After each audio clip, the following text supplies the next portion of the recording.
In this guide, I'm going to be showing you how to change where games are downloaded and installed in the Epic Games launcher. This is Miguel from JustBoz, and before we get into this guide, make sure to like the video and subscribe to the channel with all notifications on for more content like this. It really does help out the channel and we'd greatly appreciate it. If you have any questions, just ask them down in the comment section below. I'm going to be doing my best to reply to every single comment down there. From the launcher home screen, click your profile icon in the top right corner and select Settings. Scroll down to where it says Downloads and Installs and click the Go to Download settings. Next, you can go to Default Install Directory and select Change.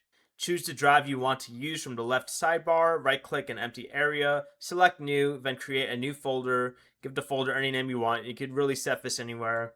Open the new folder and select Folder. The Epic Games Launcher will now use that location by default.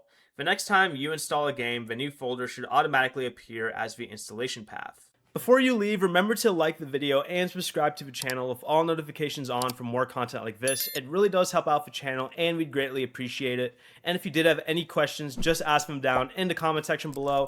I'm going to be doing my best to reply to every single comment down there. Peace.